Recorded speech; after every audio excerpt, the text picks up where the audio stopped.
그럼 이제 우리가 코로나 시대를 회고하는 마지막 주제입니다.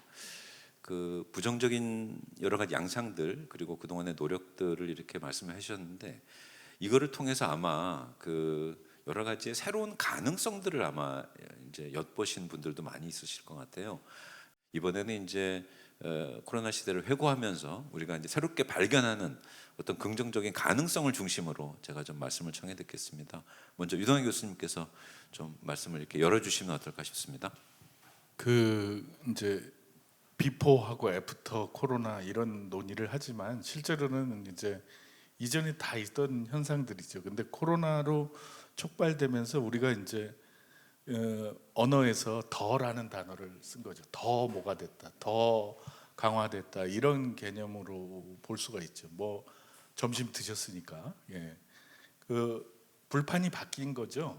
그 전에 불고기 먹던 노란 판에서 지금 뭐 스테이크든 아니면은 뭐 갈비든 갈비판으로 바뀌는데 이 구워 먹는다라고 하는 행위는 아주 똑같아지고, 근데 이제 이 과정에서 굉장히 선호도나 이런 것들이 이제 굉장히 달라지는데 이제 그거를 쉽게 알게 됐다는 거죠. 그러니까 이 4차 산업 논의부터 시작해서 쭉 보면 이 지능화라든가 이런 기술적 변화들이 이 까다로운 소비자들이 아주 미세하게 움직이는 걸 빨리 읽어내고, 그리고 그들의 입맛에 딱 맞추려고 하는, 그러니까 뭐 아까도 말씀하신 것처럼 집콕하고, 그다음에 진짜 청주에서 좋아하는 직지하고, 그러니까 손가락 하나면은 뭐든지 내가 우주와 만나기도 하고, 그러니까 집콕과 손가락을 움직이는 인간들이 뭘 좋아하는지를 또 잘 이해해서 AI든 뭐 빅데이터건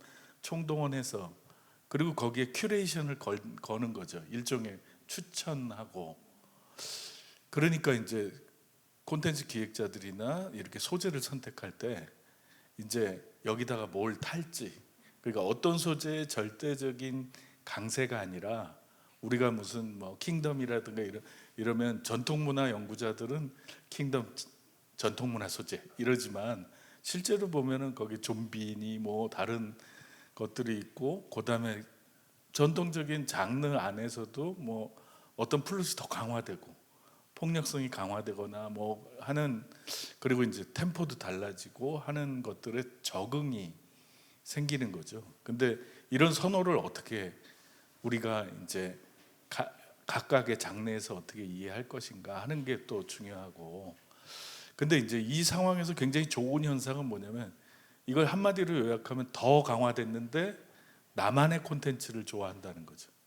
그리고 개별화된 행동, 아까 축제에서도 개별적인 활동에 의해서 총체적인 축제의 감을 찾아가는데, 제가 방법을 찾는다, 만나지 말라 그러니까 최소로 모여가지고 만나지 않고 하는 방법을 찾기도 하고, 또 이런 작은 노력들이 크게 합쳐지면 이거 콘텐츠 트렌드도 좀 바뀌지 않을까? 박물관 전시의 관람 형태도 바뀌고 축제도 바뀌고 일상 속에서 콘텐츠를 소비하는 방식도 달라질 거다. 우리가 큰 경향에서 집 안에서만 이럴 거다라고 그러지만, 집 안에서 계속 축적되다 보면 튀어나갈 거고, 그러리라고 보는 현상들이 많이 있을 거라고 생각합니다. 유동환 선생님께서 좀 이제 전반적으로 말씀을 해주셨는데, 얘기를 듣는면서 제가 하고 싶었던 말을 너무 이렇게 보편적으로 잘 말씀을 해주셨는데요. 실은 이번 이 코로나를 겪어내면서 박물관이라고 하는 곳은 우리 조상들이 남긴 전통의 문화유산을 전시하는 곳이기 때문에 아무래도 일단 케이스 안에 들어가 있어야 되고, 뭔가 좀 진중해야 되고 고급스러워야 되고, 그리고 뭐를 하나를 해도 아유 그거 격떨어져서 되겠어, 이런 생각들이 좀 있어 왔던 게 사실입니다. 근데 이제는 문이 닫히고 오실 수 없고, 오시는 기회가 너무 귀하고, 그리고 온라인으로 전달하려고 하니까 새로운 시도들이 참 많이 있었습니다. 박물관의 유물을 가지고 저희가 흔히 말하죠, B급 감성이라고.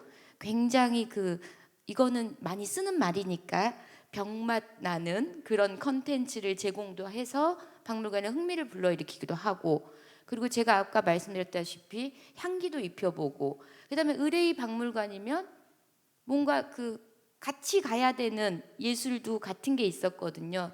근데 그게 아니라 전통에다가 현대도 입혀보고, 왜 박물관에서는 락을 하면 안 되는가? 그러니까 그 틀을 좀 깨게 된 계기가 많이 있었던 것 같습니다. 가장 긍정적인 것은 어떤 컨텐츠, 우리가 기록문화, 전통 기록문화라고 말을 하지만 항상 벽이 있었죠. 서지는 서지 쪽으로, 뭐 순수 예술이라고 하는 그런 쪽은 그쪽으로, 박물관은 딱 그것만. 근데 이제 그게 없어지는, 그야말로 코로나가 전 세계에 퍼졌듯이 문화도 모두가 이렇게 묶이는 그런 시간을 우리가 지금 갖고 있는 게 아닌가 생각하고 있습니다. 지금 우리가 이 디지털 스토리텔링 시대에서 우리가 스토리텔링이라고 얘기하잖아요. 예전에는 스토리가 텔링을 규정하고 이 스토리가 텔링을 끌고 갔는데, 지금은 텔링이 스토리를 규정하고 있는 시대라고 제가 이렇게 얘기를 합니다. 그래서 이 결국 텔링의 방식은 뭐냐면, 저는 고전적으로 설명하면 미디어고, 이제 요새 용어로 설명하면 UX라고 얘기를 하거든요.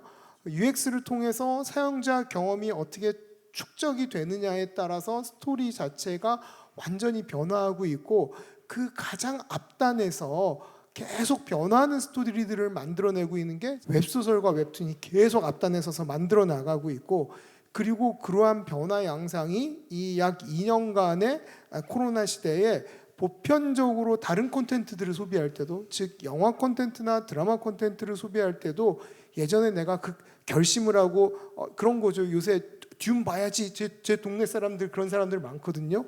듄 봐야지, 그러고 막 극장에, 이 시국에도 극장에 쫓아가서 열심히 보고 기대하고 보고 재밌었어라고 하는 사람이 있지만, 사실은 지금 그 홈시네마라고 하시는데, 홈시네마에서 보기도 하지만 더 많은 사람들이 스마트폰으로 보거든요. 이 홈시네마와 스마트폰은 저는 다른 문법의 체계로 움직이고 있다라고 생각을 해요.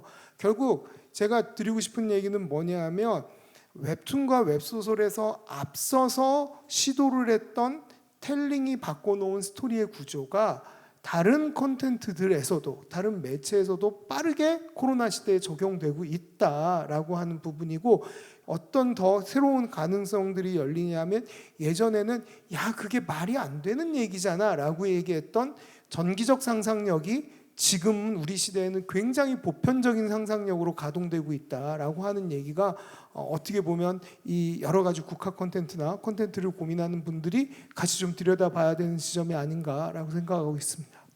그 현대의 매체 이론, 그 뭐 가장 위대한 매체 이론가라고 얘기한 맥루한 생각이 나는데요. 미디어가 메시지다.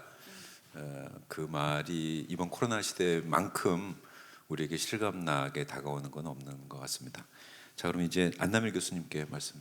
예, 우리 이제 연구자들 쪽에서 봤을 때는 축제의 그 공간에 대한 변화가 정말 아주 다양하게 전개되지 않을까라는 생각이 듭니다.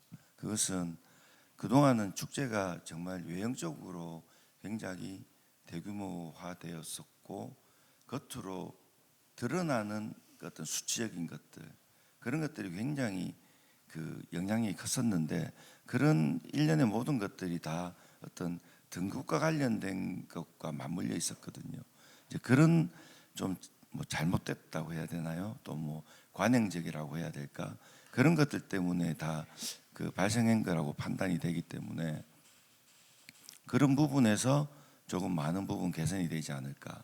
그리고 또 한 가지는 그 이번 이런 코로나 사태를 겪으면서 축제 본질에 대한 고민들을 굉장히 많이 하고 있다. 그 축제 본질에 대한 고민들을 하기 때문에, 야 그동안 우리가 너무 겉으로 드러내려고 하는 것들이 많이 있었고, 그것과 더불어서 그러면 축제 본질이 뭐냐? 아 우리가 이런 것이 아니었지. 그러면 또 그럼 전통 문화는 또 뭐냐? 축제에 있어서 그걸 자꾸 고민을 하게 되더라고요. 그러면 자연스럽게 축제 트렌드도 물론 시대에 따라서 바뀌긴 하겠지만, 본질과 결부시키면 또 다른 무언가를 만들어낼 것이다 라고 해서, 뭐 근본으로 돌아가자 뭐 이런 것까지는 아니겠지만 반성도 하게 되고, 그동안 외형적으로 성장했던 거 격까지 쳐내고 나면 뭔가 새로운 것도 만들어내겠지만 우리가 옛날에 이런 거 아니었겠지. 그러면 우리가 축제라고 했을 때 우리가 제 부분이 좀 굉장히 희석돼 있었던 것도 많았는데 그런 것도 다시 한번 일깨워 주기도 하고 또 사실 어떤 축제는 제 부분이 강조돼야 되는 것들도 굉장히 많이 있거든요. 그런 것들이 어떤 그 산업화 이후에 오면서 자꾸 우리가 즐기는 쪽으로 가다 보니까 그런 것들이 약해진 부분도 있었던 것도 사실이에요. 그런 것도 또 일깨워 가지고 또 강조시키고 이런 식으로 해서 향후 어떤 밸런스도 좀 맞춰가는 이런 식으로 나가지 않을까 그런 부분을 이야기할 수 있겠습니다. 영화의 경우는 조금 이제 근원적인 걸 좀 물어봐야 될 것 같습니다. 뭐냐면 이 코로나로 인해서 그러면은 우리가 잃은 것만 있느냐 그렇지는 않거든요. 근원적으로 영화는 대단히 쇼 비즈니스 산업이어서 그 안에 종사하는 영화 감독님이라든가 여러분들이 이 시류를 쫓고 트렌드를 쫓고 이렇게 해왔죠. 그런데 어느 순간에 과연 그것이 영화 감독으로서 혹은 한 개인으로서의 창작자로서 무엇을 주느냐를 한번 다시 되돌아보는 계기가 되었던 그리고 거기에 근원적인 힘으로서 나아가는 분들이 계세요. 일례로 뭐 저의 경우를 하나 말씀드리자면 코로나로 인해서 농촌에서 한글을 배우시는 할머니들, 그 문해 교육을 하시는 할머니들이 코로나로 인해서 교육 중단이 된 적이 있습니다. 그리고 그 할머님들이 공부를 하고 싶은데 모이지 못해서 이 전화를 해서 사정하고 하니까 선생님이 경로당으로 안 가고 집집마다 찾아가면서 교육을 하셨어요. 그 일련의 과정이 뭐 뉴스에도 나왔지만 이제 제가 그 다큐멘터리를 찍어가면서 제가 느낀 건 뭐냐면 코로나가 주는 또 다른 서사가 발생하고 있다라는 것을 그 측면으로 보자면 이건 우리의 일상에서 흘러가는 조금 액센트가 강한 일들이었다고 생각이 됩니다. 그러면서 찾아보는 게 뭐냐면 그런 쪽으로 어떤 한국 사회 혹은 나를 중심으로 하고 내 주변에 있는 사회에 대해 묻게 되더라고요. 뭐냐면 우리가 요즘에 굉장히 유행어처럼 쓰고 있는 연대라는 말, 우리 청춘의 연대. 저 연대 잘 못 보거든요, 사실. 뭐 연대 고대 뭐 고대에 계시니까 그러죠. 그게 아니라도 연대감이라는 말이 얼마나 소중하고 중요하고 결속되어진 단어고 심장한 단어인데도 불구하고 우리는 그걸 어떤 퍼포먼스의 일원으로 쓰고 있지 진정성에 대한 문제를 잘 못 볼 때가 있어요. 그래서 이제 젊은 학생들과 만날 때 연대를 이야기하면 그런 얘기를 하는데 결과적으로 보면 뭐냐면 코로나로 통해 영화를 비롯한 영상 창작자들은 다시 한번 돌아보는 계기가 확실히 되었고 이제 제 전열을 가다듬어서 어떤 자기의 마음을 좀 담는 진정한 컨텐츠로 나아가는 그 밑거름이 되는 시기로서 어떤 우리에게 액센트를 준 것 같습니다.